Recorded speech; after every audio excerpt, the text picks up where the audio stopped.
From the werewolf legends in Germany to stories of vampires in Transylvania, tonight we're delving into monsters and how legends of unknown beasts have helped shape the culture of the world. Enter the legend of the Boggy Creek Monster. Tonight's guest is a personal friend of mine. His name's Thomas Crane. Thomas, if you would, tell us a little bit about yourself. I know that you're a filmmaker and a writer.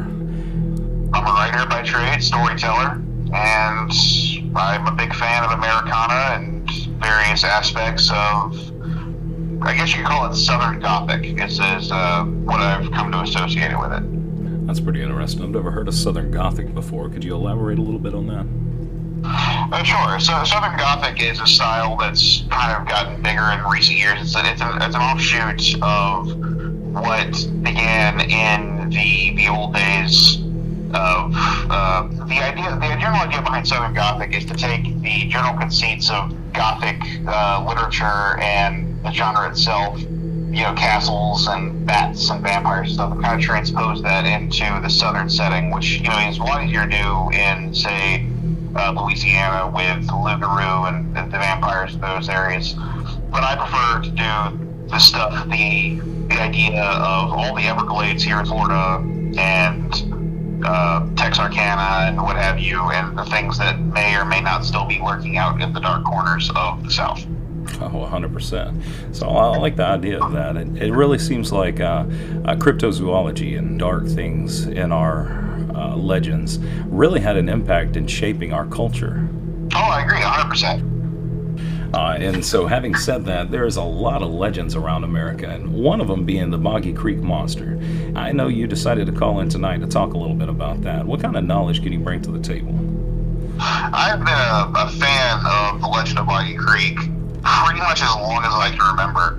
Whenever I was a small boy, my introduction to a lot of movies came from my grandmother's. She had a big glass case full of VHS tapes dating back to the late 1970s, early 1980s. Whenever VHS started becoming big, and there was a treasure trove of just cover art, the VHS box art. Even though I wouldn't watch the movie, I would be taken by the box art. And the Legend of Boggy Creek had this incredibly striking VHS cover, which was the shadowy image of this long-armed Sasquatch creature in the moonlight, approaching behind a man and a woman in a boat, which is a scene that does not appear in the film. Right. But it's a very striking image. And so with that, I noticed that it was rated G, and I must have been at this point like 7, 8 years old. And so I figured, hey, it's rated G, I'm allowed to watch it. And it was a terrible mistake to do so, because my grandmother's house sat on the edge of a swamp. And so I watched The Legend of Boggy Creek by myself in the middle of the night in a house by the edge of a swamp. And immediately had to go out and take the dogs out into the edge of the swamp with the imagery of the film put in my mind, which of course the whole thing is precluded by the nomenclature. It's like, this is a true story, and so I was like, oh, good. So yeah, I've since then it's still been one of my favorite movies of all time, and I'm looking right now. I have the poster framed on my wall. And I've kind of become I wouldn't call myself an expert on the film, but it was the jumping off point of me digging into the southern version of the Bigfoot stories, as well as Bigfoot cinema in general, from the 1970s onward, and what a fascinating little subgenre it is. Right. I've seen a lot of movies, but are we talking about the one where the Boggy Creek Monster actually reaches through the screen and grabs the lady? That is the most famous scene in the movie. That scene happens midway through the film. The most famous sequence in the film is right towards the end, where two young couples are menaced by the Boggy Creek creature over a period of 3 nights. And on the third night, this guy, he goes into the bathroom of the house, and right as soon as he sits on the toilet, the creature immediately reaches through the screen window and grabs at him. It's a quite effective jump scare. Imagine so. So is it based on a true story? Yes, the Legend of Boggy Creek is based on a series of sightings of a large, hairy, described by the locals as a wild man. It was in the area of Texarkana and Fouke, which I believe is in Miller County in Arkansas. Okay. It's a very small town. The sightings began in the late 1940s and lasted all the way up through the filming of the movie, which was the mid-1970s. The film was made in 1971, released in 1972. Okay. Yeah, so the creature was sighted. There was a number of sightings, over 50 sightings. Wow. So in all intents and purposes, this is a Sasquatch that they're talking about, right? Oh, 100%. Like it's described as, like I said, being 6 to 7 feet tall, walking on both hind legs, covered in coarse brownish red fur, and very much like here in Florida, our very own skunk ape, it's usually precluded by a very gamey, rotten smell. Yeah. And it's just fascinating to me that it was so prolific there during that time that they decided to make a movie about it. Well, the film was actually made by a advertising executive named Charles B. Pierce. Okay. And Pierce, his importance really can't be understated. He wanted to make movies, but his resources were extremely limited. And so he was familiar with the stories of the Fouke monster, Boggy Creek creature, whatever the locals tended to call it. It was called different things, different sightings. Right. And he saw it was in the midst of Bigfoot mania, which was a huge thing in the late 60s, early 70s. Oh, yeah. One of the most popular Bigfoot's ever been. And so, seeing the potential, he raised a little bit of money, got a camera and some sound equipment, and he had the now brilliant, in retrospect, idea of making the movie with the locals of Fouke and filming the whole thing like a documentary by interviewing locals and doing staged reenactments of the various sightings of the creature. By doing that, he created really the world's first mockumentary. Oh, okay, like the Blair Witch Project. Yeah, that's the he was the first one. Well, the Blair Witch is more of a found footage, but Blair Witch really owes its existence to Boggy Creek. In fact, the two movies are tied together in a way that a lot of people don't seem to realize. That the Legend of Boggy Creek, the film, was for a time the highest grossing independent horror film of all time. Wow. Until the Blair Witch came out. I did not know that. Yeah. And it's actually, Boggy Creek is still the highest grossing G-rated horror movie. Wow, yeah. I actually read online where they made $20 million. That is a lot of money for that type of movie back in those times. Oh yeah, it was independent, and it was mostly done at drive-ins. I guess you can really chalk that up to, like I said, it was Bigfoot mania. Like, everybody in America was all about Bigfoot in that time period. It was the peak of Bigfoot mania. Yeah, I remember that, with the Search for Sasquatch with Leonard Nimoy. Did the movie have any kind of sequels come up? It did. That's actually very interesting that you asked that, because Boggy Creek actually had two sequels. In 1973 or 4, I'm scratching my brain trying to remember. The film was such a success that the TV, it had aired on television. Right. And it was also a big success on television. And so the decision came to make a made-for-TV sequel, and that was called Return to Boggy Creek, and that starred Dawn Wells from Gilligan's Island. Oh, neat. Yeah, and it is not good. What made the original have such an air and authenticity is that it was filmed in Fouke and a lot of locals and everything. And there was really none of that in Return to Boggy Creek. Pierce himself had no input whatsoever. It was just done to cash in on the name.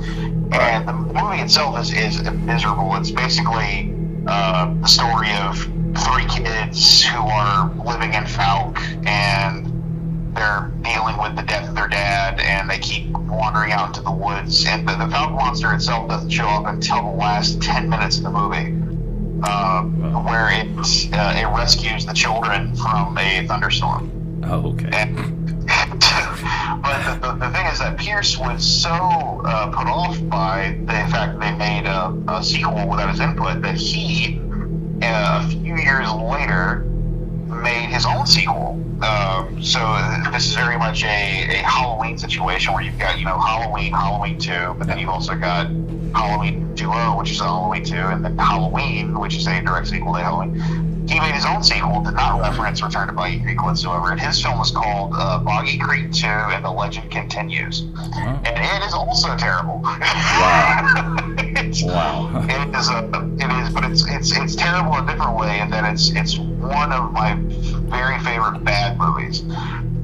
Pierce himself stars in the movie as a scientist who's investigating the foul creature. So he gets to play action hero in his cut-off denim shorts. And he's this schlubby, bearded Texarkana guy who is like trying to play Bruce Willis. His son, his real-life son, plays his assistant. Right. But I mean, the creature shows up a lot more, and it's blatantly obvious it's a really poorly done gorilla suit. Yeah. But that film actually is notorious. Was featured on Mystery Science Theater 3000 in 1998, and that's where most people know it from. Right. But that one I do recommend. It's very enjoyably bad movie. So if anybody's wanting to check it out, check that one out definitely in the first one. Yes, very much. I watched the original Legend of Boggy Creek for a genuinely creepy movie. Watch Boggy Creek 2 is very much like The Room situation where you get some friends together to watch a bad B movie. That's great. That's great. I love bad B movies. So, like I said, I love how legends in America have shaped our culture, and it seems to have had a profound impact on you in your own life. You were telling me about some of the things that you have, some side projects that you do currently. Could you talk about that a little bit? I call us a haunted house company, but we're a little bit more than that. We're called Lazarus Creative Company, and our main project right now is an episodic podcast. We're about halfway through season 2. And very much in the vein of Boggy Creek, it's a mockumentary. It's called The Scarab Archives. And the idea behind it is that there is this shadowy independent organization called the Lazarus Foundation. And they have a depository for all these cursed artifacts called the Scarab Archives. They basically keep them there to keep them out of the wrong hands. And I play Dr. Delbert East, who is the keeper of the archives, who is... really in the name of boredom, has started doing these audio logs of these cursed items and their history, and accidentally stumbles upon this conspiracy that could very much spell the end of mankind. And it's like I play Dr. East, I'm the main writer, and I've edited an episode or two. I know all about editing. Well, that's awesome. So if anybody listening is interested in checking it out, where would they want to go? You can find the Scarab Archives on Spotify, but we're through Anchor, and Anchor spreads you out to basically every provider of podcast media you could possibly hope to find. Season 1 is on YouTube, but if you want to listen to Season 2, you need to go straight Spotify. And we do have our website up now. We are at LazarusCreativeCo.com. Okay, that's great. And I'll leave all those links in the description of the video so that they can check it out pretty easily. Thank you. All right. I'm really happy that you got to call in and give us a little bit of history on the Boggy Creek legend. Yeah, it's always fun to talk about a movie that, in my opinion, doesn't get enough respect. There's this really touching moment that bookends the film, and if I may put this in here because it kind of brings the whole thing full circle. Oh yeah, absolutely. The film starts with this little boy running through the field to tell people that he's seen the creature, and the movie opens proper with him saying, like, I was 7 years old the first time I heard him scream. It scares me then, and it scares me now, which. Given the incredible sound design of the film and the roar of the creature, which has never been replicated, and Pierce never revealed how he got that sound to sound so haunting. the creature's lonely cry. It did scare me then. It does scare me now. Wow. But then at the end of the film, the same boy comes back to his house as an adult and stands where he was when he first saw the creature. And he has this little line where he says, it's like, I wish I would hear the cry one more time as a reminder that there are things in this world that are still wild and still unexplained and lurking in the shadows. Oh, I love that as a whole is what makes Boggy Creek so special to me, in that it's nice to know that there are still things out there that we can't explain, and that somewhere out in the darkness there are things that are just that we won't explain, that we can't understand.